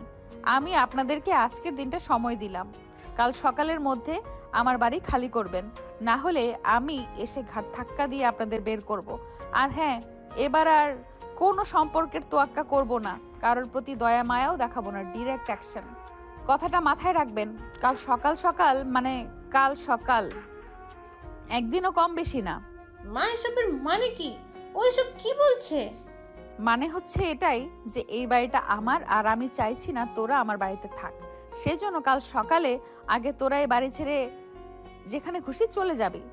নদীর এমন কঠিন সিদ্ধান্তে ওর সৎ মা বাবা দুজনেই ভ্যাবাচাকা খেয়ে যায়। ওনারা ভাবতেই পারেনি নদী এমন কিছু করতে পারে। নদী আয়নের হাত ধরে ওকে নিয়ে বাড়ি থেকে বেরিয়ে যায়। ওদের পিছু পিছু আকাশও যায়। নদী আর আয়ান সামনে বসে, আকাশ গাড়ির পেছনে সিটে বসে। নদী জানালায় হেলান দিয়ে চোখ বুঝে থাকে। আকাশ হাসতে হাসতে বলে, ভাবি লাস্ট মোমেন্টে এসে একদম ছক্কা মেরে দিয়েছে। ওদের সবার মুখগুলো একদম দেখার মতো ছিল। আচ্ছা নদী, তুমি আগে কেন শক্ত হওনি? যেহেতু বাড়ি তোমার নামে, তোমার উচিত ছিল আগেই শক্ত হওয়া। তাহলে অন্তত এতদিন তোমাকে আর তোমার বোনকে এত কষ্ট পেতে হতো না।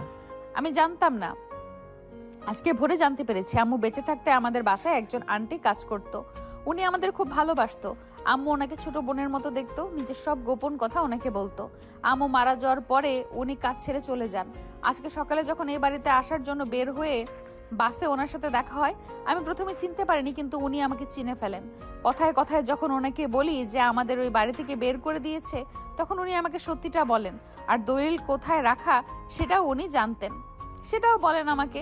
আমি চেয়েছিলাম শুধু নিজের কিছু সার্টিফিকেটের দলিলটা নিয়ে ওই বাড়ি থেকে চলে আসব, কিন্তু ওদের ব্যবহার আমাকে বাধ্য করেছে ওদের সাথে এমন আচরণ করতে। তুমি যা করেছো একদম ঠিক কাজ করেছো। যে পুরুষ নিজের মৃত স্ত্রীকে সম্মান করতে জানে না, নিজের ঔরসজাত সন্তানের সাথে এমন আচরণ করে, তার সাথে এমনটাই হওয়া উচিত। কথাটা বলা অনেক সহজ, কিন্তু আমার জায়গায় থাকলে বুঝতে আমার ভেতরটা কতটা পুড়ছে। যাই হোক, সে আমার বাবা, মা বেঁচে থাকতে কখনো আমার আর নেহার প্রতি কোনো অবিচার করেনি, অনেক ভালোবাসতো। সেই দিনগুলোর কথা মনে পড়লে কষ্টে বুকটা চিরে যায়। তার ভালোবাসা হয়তো বদলেছে, কিন্তু আমি তো তাকে এখনো আগের মতোই ভালোবাসি। সে হয়তো নতুন বউ সন্তান পেয়েছে, কিন্তু আমার বাবা তো সেই। আজকে এত বড় সিদ্ধান্ত নিতে আমার যে বুকটা পুড়ছে ভীষণ। আচ্ছা, আমরা দুই বোন একটু কপাল পোড়া। আচ্ছা, আমরা দুই বোন এত কপাল পোড়া কেন বলতে পারো? কেউ কেন ভালোবাসে না আমাদের? এত খারাপ ভাগ্য নিয়ে কেন জন্মালাম? তোমার বাবা তোমাদের ভালোবাসে না, এতে তোমাদের দোষ নেই। বরং উনি একজন কাপুরুষ, তাই নিজের স্ত্রী সন্তানকে অবহেলা করে। আর কে বলেছে তোমাদের কেউ ভালোবাসে না? তোমাকে কেউ ভালোবাসে না? আশেপাশে খোঁজ নিয়ে দেখো, কেউ না কেউ ঠিকই তোমায় ভালোবাসে। কে এসে? নদীর কথা শুনে আয়ান গাড়ির ওপরে মিররে তাকিয়ে দেখে আকাশ পেছন থেকে ওকে ইশারা করে বলছে নিজের মনের কথা বলে দিতে। আয়ান ঠিক করে আজকে এই সুযোগে নদীকে নিজের মনের কথা বলে দেবে। ও যখনই নদীকে ভালোবাসার কথা বলতে যাবে তখনই ওদের গাড়ির ওপরে হামলা হয়। একটা গাড়ি থেকে ওদের গাড়ির ওপরে গুলি ছোড়া হয়। আয়ানও সে গাড়িকে লক্ষ্য করে শ্যুট করতে থাকে। একটা গুলি এসে গাড়ির কাঁচ ভেঙে নদীর গায়ে লাগতে যাবে, তখনই আয়ান নদীকে নিজের দিকে এনে কভার করে নেয় আর গুলিটা ওর হাতের বাহুতে লাগে। আয়ান সাথে সাথে ওই গাড়ির টায়ারে গুলি চালায়। গাড়িটার টায়ার পাঞ্চার হয়ে একটা দেয়ালে গিয়ে অ্যাক্সিডেন্ট হয়। সামনে চেকপোস্ট থাকায় আয়ান দ্রুত নিজের গাড়ি সেখানে নিয়ে পুলিশদের বলে ওই গাড়িটাকে আটকাতে। এত সময় আয়ানের হাত থেকে অনেকটা রক্ত ঝরে যায়। আয়ান সেন্সলেস হয়ে যায়। আয়ানকে সেন্সলেস হতে দেখে নদী কান্না করে দেয়। আকাশ দ্রুত আয়ানকে নিয়ে কাছের একটা হসপিটালে যায়। গাড়িটা আকাশ ড্রাইভ করে নিয়ে যায় আর নদী আয়ানকে নিয়ে পেছনের সিটে বসে। পুরো সময় নদী কান্না করতে থাকে আর আয়ানকে ডাকতে থাকে ওর জ্ঞান ফেরানোর জন্য, কিন্তু আয়ান তাকায় না। হসপিটালে নেওয়ার পরে আয়ানকে এমার্জেন্সিভাবে ওটিতে নেওয়া হয়। গুলি ওর হাতের ভেতর ছিল, সেটা বের করানোর জন্য। আকাশ, আমার আয়ন কই? কি হয়েছে আমার আয়নের? মামি, তুমি এখানে কেন এসেছো? মামি, তুমি মামিকে কেন সাথে এনেছো? মামির তো এমনিতেই শরীর ভালো না, জানোই। তুই চুপ কর, আগে বল আমার আয়ন কোথায়, কি হয়েছে ওর? আয়নের একটা গুলি লেগেছে, ওটিতে আছে। গুলিটা বের করলেই সব ঠিক হয়ে যাবে, তুমি চিন্তা করো না। তুই কি সত্যি বলছিস তো? আমার আয়ন ঠিক হয়ে যাবে তো? না, বললাম তো, তুমি বাসায় চলে যাও, তোমাকে এখানে থাকতে হবে না। আর ভাবিকেও নিয়ে যাও। ওর কিছু হবে না তো? হ্যাঁ, অসুস্থ শরীর নিয়ে ওর এখানে থাকতে হবে না। কোথায় নদী? ওই তো বসা। আয়নের মা দেখে নদী পাশের একটা বেঞ্চে বসে আছে মাথা নিচু করে, দু হাতে মুখ ঢেকে। উনি গিয়ে নদীর পাশে বসেন, নদীর কাঁধে হাত দেন। তার স্পর্শ পেয়ে নদী মাথা তুলে তাকায়। এত সময় ও কান্না করছিল, ওর চোখ এখনও ভেজা, চোখ নাকের ডগা সব লাল হয়ে আছে। নদী আয়নের মাকে দেখতে পেয়ে ওনাকে জড়িয়ে ধরে কান্না করে দেয় আর বলে, সব কিছু আমার জন্য হয়েছে। যদি না আমি বাসায় যেতাম তাহলে আয়নও যেত না আমার পিছু, আর না তো এসব কিছু হতো। আমি একটা অপয়া, যাদের ভালোবাসি তারাই আমার জন্য ক্ষতিগ্রস্ত হয়, না হলে আমায় ছেড়ে চলে যায়। ছোটবেলায় আম্মু চলে গেল, তারপর আব্বু আমাদের একমাত্র অবহেলায় বড় করলো, আর নিজের খুঁটি হিসাবে এই মানুষটাকে পেয়েছিলাম, আর ওরও আজকে এত বড় বিপদ হলো। এসব বলো না মা, তুমি এত ভেঙে পড়ো না। তুমি এভাবে ভেঙে পড়লে তো অসুস্থ হয়ে পড়বে। তোমার বেবির কথা চিন্তা করে তোমাকে শক্ত হতে হবে। এই সময় এমন টেনশন করলে তো ওর ক্ষতি হবে। বেবি? হ্যাঁ, তোমার আর আয়নের বেবি। ওর চিন্তাই তো দেখছি তুমি নিজের প্রেগনেন্সির কথা ভুলে গেছো। আয়ানের চিন্তায় নদীর মনে ছিল না যে সে সবাইকে বলেছে ও প্রেগনেন্ট। ও নিজের কাছেই এখন খারাপ লাগতে থাকে, এটা ভেবে যে ও সবাইকে মিথ্যা বলেছে। সবাই কত আশা করে আছে বাচ্চার জন্য। এভাবে সবাইকে ঠকাতেও নিজের কাছে নিজেকে অপরাধী মনে হতে থাকে। নদী ওর শাশুড়িকে সত্যিটা বলতেই যাবে, তখনই ওটি থেকে ডাক্তার বাহিরে আসে। ডাক্তারকে দেখে আকাশ ছুটে যায় ওনার কাছে। ডাক্তার, আয়নের কি অবস্থা এখন? ওনার বডি থেকে গুলি বের করে ফেলেছি, কিন্তু ওনার অতিরিক্ত ব্লাড লস হয়েছে। কন্ডিশন খুব একটা ভালো না। এমার্জেন্সি ও নেগেটিভ ব্লাড ম্যানেজ করুন। আপনাদের হসপিটালের ব্লাড ব্যাংক থেকে নিন। দেখুন, আমাদের হসপিটালে ব্লাড ব্যাংকেও ও নেগেটিভ ব্লাড নেই। আশেপাশের হসপিটালেও আমরা অনেক খুঁজেছি, সেখানেও নেই। এখন আপনারা দেখুন কোনো ডোনার পান কি না। একটু তাড়াতাড়ি ম্যানেজ করার চেষ্টা করুন, ওনার অবস্থা কিন্তু ভালো না। ডাক্তারের কথা শুনে নদী ছুটে এসে বলে, আমি রক্ত দেব, আমার থেকে রক্ত নেন। আমার ব্লাড গ্রুপ ও নেগেটিভ। আচ্ছা, আপনি আসুন আমাদের সাথে। তুমি রক্ত দেবে মানে কি? তোমার এখন যে অবস্থা, তোমার নিজেরই তো রক্তের দরকার হবে কয়দিন পর। তুমি এখন রক্ত দিতে পারবে না। উনি অসুস্থ। হ্যাঁ, ও প্রেগনেন্ট। সরি ম্যাম, আপনি এখন রক্ত দিতে পারবেন না। আরে আপনারা বোঝার চেষ্টা কেন করছেন না? এই মুহূর্তে রক্ত না দিলে আয়নকে বাঁচানো যাবে না, আর অন্য কোথাও থেকে রক্ত ম্যানেজও হচ্ছে না। ডাক্তার প্লিজ, আপনি আমার রক্ত নিন। নদী, তুমি কেন বুঝতে পারছো না? এখন তোমার রক্ত নিলে তোমার আর বেবির ক্ষতি হবে। আমি নিজের সন্তানের জন্য তোমার ক্ষতি করতে পারবো না। আমি রক্ত দেব। না, দেবে না। প্রেগনেন্ট অবস্থায় তোমাকে আমি কিছুতেই রক্ত দিতে দেব না। প্রেগন্যান্ট নই আমি। তুমি এসব কি বলছো নদী? যা বলেছি সত্যি বলেছি। আমি জানি তুমি আয়ানকে অনেক ভালোবাসো, কিন্তু রক্ত দেওয়ার জন্য এভাবে সন্তানের বিষয়ে মিথ্যা বলা ঠিক না। আর রক্ত দিলে তোমার বেবির জন্য ক্ষতি হবে। মা, একটু বোঝার চেষ্টা করো। মা, আমি জানি আমি যেটা করেছি অন্যায় করেছি, কিন্তু সত্যি হলো আমি প্রেগন্যান্ট নই। সেদিন যাতে আপনারা আমাদের বিয়েটা মেনে নেন, তাই আমি মিথ্যা বলেছিলাম। আমাকে ক্ষমা করে দেবেন এত বড় মিথ্যা বলার জন্য। তুমি এসব কি বলছো? আমি সব সত্যি বলছি মা। এতদিন আমি প্রেগন্যান্সির নাটক করেছি। নদীর কথা শুনে আয়নের মা একটা ধাক্কা খায়। উনি প্রচণ্ড রেগে যায়। উনি এতটাই শক্ট পায় যে পড়ে যেতে নাই। নদী ওনাকে ধরতে গেলে উনি নদীকে সজোরে একটা থাপ্পড় মারে। মা চুপ! আর একটা শব্দ তোমার মুখ থেকে শুনতে চাই না। মৃত্যু প্রতারক! এত বড় ছলনা করলে তুমি? তোমাকে নিজের মেয়ের মতো ভালোবাসা দিয়েছিলাম, আর এই তার প্রতিদান? কিভাবে পারলে এইভাবে দিনের পর দিন মিথ্যা নাটক করে আমাদের সবাইকে ঠকাতে? নদী কোনো উত্তর দেয় না। আয়নের বাবা রক্তর খোঁজ নিতে বাহিরে গেছিলেন কথা বলতে। ফিরে এসে সব শুনে উনি কষ্ট পান, কিন্তু নদীকে কিছুই বলেন না। মা, আমি জানি আমি অন্যায় করেছি, তার জন্য আপনি আমাকে যা শাস্তি দেওয়ার না হয় বাসায় গিয়ে দেবেন। এখন আপনি উত্তেজিত হবেন না, আপনার শরীর ভালো নেই। দয়া করে আপনি শান্ত হন। চুপ! তুমি আর আমাকে মা বলে ডাকবে না। তোমার মতো মেয়ের মুখে মা ডাক শুনতে চাই না। ঠিক আছে, ডাকবো না, কিন্তু আপনি একটু শান্ত হন দয়া করে। বাবা মায়ের শরীর ভালো না। আমি জানি আমি আপনাদের সবাইকে অনেক বড় মিথ্যা বলেছি, অনেক বড় অপরাধ করেছি। তার জন্য আপনারা আমাকে যা শাস্তি দিবেন আমি তাই মাথা পেতে নেব, কিন্তু এখন দয়া করে মাকে শান্ত হতে বলুন। আপনি মাকে নিয়ে বাসায় চলে যান। এইখানে আকাশ আর আমি থাকছি। আমি ডাক্তারের সাথে যাচ্ছি রক্ত দিতে। তুমি এমনটা না করলেও পারতে। আয়নের বাবা আর কিছু না বলে আয়নের মাকে নিয়ে বাসায় চলে যায়। আয়নের মা যেতে চায় না, কিন্তু আয়নের বাবা ওনাকে জোর করে নিয়ে যায়। নদী ডাক্তারের সাথে যায় রক্ত দেওয়ার জন্য। তখনই কান্না করতে করতে আয়নের বোন অর্পি আসে। ও সকালে কলেজে গিয়েছিল। বাসায় এসে ভাইয়ের অ্যাক্সিডেন্টের কথা শুনে সোজা হসপিটালে চলে এসেছে। আকাশ ভাই, ভাইয়া কোথায়? ভাইয়া কেমন আছে? তুই আবার কেন আসলি? তোর ভাইয়া ঠিক আছে, একটা ছোট অপারেশন চলছে ওর, চিন্তা করিস না। ভাইয়ার সত্যি কিছু হবে না তো? ভাইয়া ঠিক হয়ে যাবে বলো? হ্যাঁ, ঠিক হয়ে যাবে। কান্না করে চেহারার কি হাল করেছিস? এখন কান্না থামা, এদিকে আয়। অর্পি আকাশের সামনে এসে দাঁড়ালে আকাশ দুই হাত অর্পির দুই গালে রাখে। কিছু সময় অর্পির চোখের দিকে তাকিয়ে থেকে অর্পির চোখের পানি মুছিয়ে দেয়। এই প্রথমবার অর্পিও আকাশের চোখের দিকে তাকিয়ে থাকে কিছুটা সময়। পুরোটা সময় ও আকাশের দিকেই তাকিয়েছিল। আজকে আকাশকে এত কাছ থেকে দেখে অর্পির অন্যরকম ভালো লাগা অনুভব হতে থাকে। অর্পিকে নিজের দিকে তাকিয়ে থাকতে দেখে আকাশ একটু লজ্জা পায়। মনে মনে ভাবে, ও আবার বুঝে ফেললো না তো আমি ওকে ভালোবাসি? না না, ও যদি আমায় ভুল বোঝে।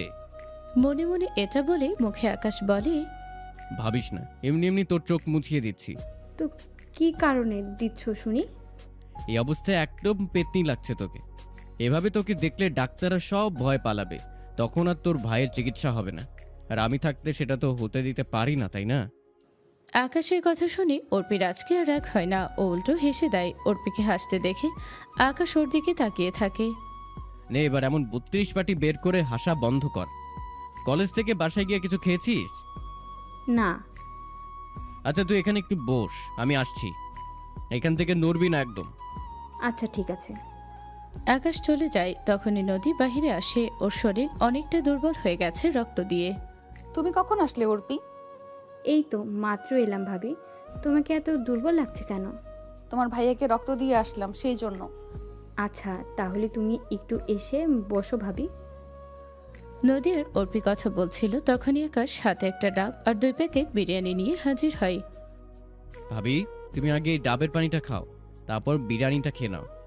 এখন খেতে ইচ্ছে করছে না, তোমরা খাও, আমি পরে খাবো। আচ্ছা। আকাশ শোনো। জি ভাবি। মা আমার উপরে অনেক রেগে আছে, তাই না? রাগ হওয়ারই তো কথা। আচ্ছা, মা কি আমাকে ক্ষমা করবেন না? আরে ধুর, কি যে বলো না। মামির মন অনেক নরম, এখন হয়তো রেগে গেছে, কিন্তু কয়েকটা দিন যেতে দাও, দেখবে সব ঠিক হয়ে যাবে। তাই যেন হয়। আকাশের সাথে কথা বলা শেষ করে নদী আয়নের কেবিনের বাহিরে যায়। আয়নকে একটু আগে কেবিনে শিফট করা হয়েছে, কিন্তু ওর সাথে কাউকে দেখা করতে দেওয়া হচ্ছে না। তাই নদী কেবিনের বাহিরের ছোট্ট কাচের ফাঁকাটা দিয়ে আয়নকে দেখতে থাকে। আয়নের মুখে অক্সিজেন মাস্ক লাগানো, হাতে একটা স্যালাইন চলছে। আয়নের এই অবস্থা দেখে নদী মনে মনে বলে, তুমি তাড়াতাড়ি সুস্থ হও। আয়ান, তোমাকে এইভাবে দেখতে আমার ভালো লাগছে না। আগের দিনের ব্যবহারের জন্য সরি। তুমি সুস্থ হও প্লিজ। নে, তোর পছন্দের বিরিয়ানি এনেছি, খেয়ে নে। খাওয়ার ইচ্ছা নেই আপাতত। নাটক বাদ দে, চুপচাপ খা। জোর করো না আকাশ ভাই, খেতে ইচ্ছে করছে না। আকাশ কোনো কথা না বলে প্যাকেটের বিরিয়ানি একটা অন টাইম প্লেটে ঢেলে এক লোকমা বিরিয়ানি অর্পির মুখের সামনে ধরে। অর্পি ওর বারণ করতে পারে না, ও চুপচাপ খেয়ে নেয়। অর্পির আজকে আকাশের সঙ্গে ভালো লাগে। ও খাওয়ার ফাঁকে বারবার আকাশের দিকে তাকায়, আকাশও ওর দিকে তাকায়, কিন্তু একে অপরকে ব্যাপারটা বুঝতে দেয় না। দূর থেকে নদী ওদের দেখে, ও বুঝতে পারে এই দুইজনের ভিতরে কি চলছে। ও ওদের দেখে মুচকি মুচকি হাসতে থাকে। হঠাৎই একজন নার্স এসে বলে আয়নের জ্ঞান ফিরেছে। নদী তাড়াতাড়ি ভিতরে যায়। আয়নকে দেখে নদীর চোখ থেকে পানি পড়তে থাকে। এই পাগল মেয়ে, কান্না কেন করছো? আমার জন্য তোমাকে কতটা কষ্ট পেতে হলো, চোখ মুখ শুকিয়ে গেছে একদম। তোমার জন্য কেন হতে যাবে? যদি না আমি বাবার বাড়ি যেতাম তাহলে তো তুমিও যেতে না, আর ফেরার পথে এসব কিছুই হতো না। আরে পাগল, তোমার জন্য কিছুই হয়নি, যা হয়েছে আমার জন্যই হয়েছে। শোনো নদী, ডিফেন্সে চাকরি করলে শত্রু থাকবেই, আর আমি তো মনে করো ঘুষ নেই না, সবসময় সৎ হয়ে চলার চেষ্টা করি, তাই আমার শত্রুর সংখ্যাও বেশি। ওরা আমাকে হয়তো আরও কয়েকদিন থেকেই ফলো করছিল, বাগে মিলছিল না, তাই এতদিন অ্যাকশন নেইনি। আজকে বাগে পেয়ে অ্যাকশন নিয়েছে, এতে তোমার কোনো দোষ নেই। ওরা আজকে না হলে কালকে ঠিকই একদিন আমার উপরে অ্যাটাক করতোই, তাই নিজেকে দোষ দেওয়া বন্ধ করো, বুঝলে? এদিকে আসো। নদী আয়নের পাশে গিয়ে ওর বেডের পাশে বসে। আয়ন উঠে বসে। আয়ন পরম যত্নে নদীর চোখের পানি মুছিয়ে দেয়। তারপর নদী একটা হাত ধরে বলে, নদী, আমি তোমাকে কিছু বলতে চাই। দেখো, আমার লাইফ খুবই রিস্কের, কখন কি হয়ে যায় কোনো নিশ্চয়তা নেই। আজকে যে আমি বেঁচে ফিরেছি এমনটা সবসময় নাও হতে পারে। তোমাকে কথাটা না বলে মরে গেলে আমি মরেও শান্তি পাবো না। একদম মরার কথা বলবে না, কি বলবে সেটা বলো। নদী, আমি তোমাকে ভালোবাসি। সেই প্রথম দেখাতেই তোমার প্রেমে পড়েছি আমি, অনেক বেশি ভালোবাসি তোমাকে।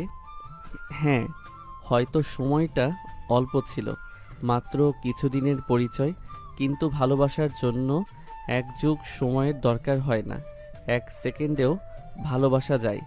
জানি না তোমার মনে আমার জন্য কেমন ফিলিংস আছে। দেখো, এখন তো আমরা একটা হালাল সম্পর্কে আছি, এমন কোনো কথা নেই তোমাকে আজকেই আমাকে ভালোবাসতে হবে। তুমি সময় নাও। নদী কিছু বলতে নিবে তখনই আকাশ আর অর্পি ভিতরে আসে। আয়ন নদীর হাতটা ছেড়ে দেয়। আকাশ এসে আয়নকে জড়িয়ে ধরে বলে, কিরে শালা, কেমন এনজয় করলি? তোর জন্য সবাই তো ভয় পেয়ে গিয়েছিল। আমার জায়গায় থাকলে বুঝতি কেমন এনজয় করলাম। যা, আমার পিস্তলটা নিয়ে আয়, তোকে একটা গুলি করি, তুইও একটু এনজয় কর। না। হঠাৎ করে অর্পি একটু জোরে চেঁচিয়ে না করে ওঠে। সবাই ওর দিকে তাকিয়ে থাকে অবাক হয়ে। আয়নার আকাশ কিছুই বুঝতে পারে না, কিন্তু নদী মিটমিট করে হাসতে থাকে। অর্পি ইতস্তত করে মুখে একটা মেকি হাসি দিয়ে তাকায়। কিরে, তুই এমন বাংলা ছায়াছবির মতো না করে উঠলি কেন? পড়লো কথা সবার মাঝে, যার কথা তার কানে বাজে। মানে?